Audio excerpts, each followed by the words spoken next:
विधानसभा में विपक्ष के द्वारा स्थगन लाया गया था, जिसमें पिछले विधानसभा सत्र में एक अशासकीय संकल्प लाया गया था, जिसमें हसदेव अरण्य क्षेत्र में कोल ब्लॉक न खोले जाए, इसके लिए अशासकीय संकल्प लाया गया था और सर्वसम्मत से विधानसभा में पारित किया गया था और उसके अनुरूप भारत सरकार को उसको पत्र भी लिखा गया था। उसके बाद वहाँ कोई कटाई नहीं हुई थी। नई सरकार बनने के बाद अंधाधुंध पेड़ों की कटाई हो रही है, नए खदान खोले जा रहे हैं। इस मामले में विपक्ष द्वारा स्थगन लाया गया, लेकिन ये सरकार बिल्कुल सुन नहीं रही है। लगातार जंगल काटे जा रहे हैं।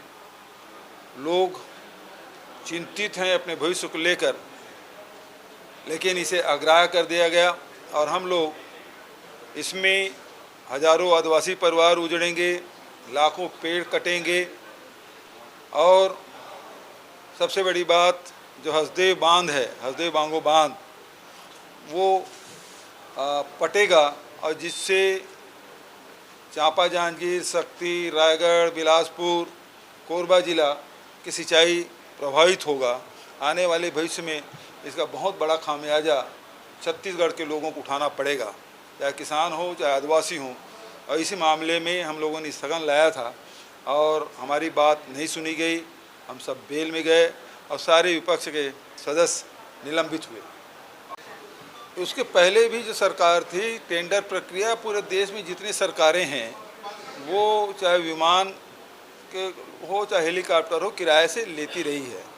और आपने देखा होगा कि जो राज्य सरकार जो हेलीकॉप्टर है, जो पिछले सरकार ने सेकंड हैंड लिया था, इस प्रकार से आरोप भी लगे थे और वो क्रैश हो गया और उसके बाद तो निजी हेलीकॉप्टर ही लेना पड़ा।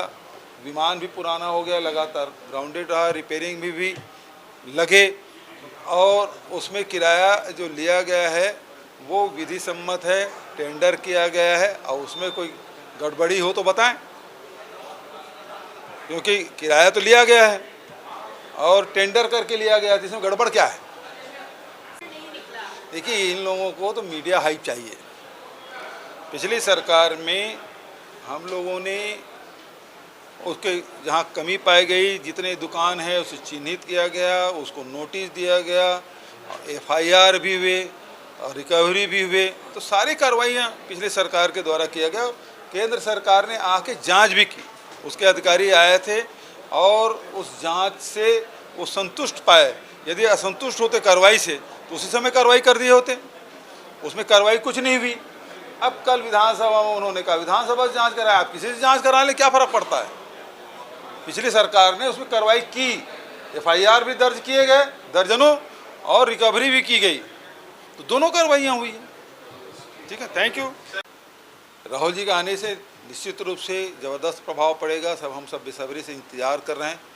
कल रायगढ़ में और उड़ीसा से प्रवेश करेंगे और उसके बाद कार्यक्रम वहीं उसके बाद समाप्त होगा रायगढ़ आने के बाद, और फिर 11 तारीख से लगातार यात्रा शुरू होगी, जो शक्ति और कोरबा, सरगुजा, बलरामपुर ज़िले होते हुए वो आगे फिर प्रस्थान करेंगे।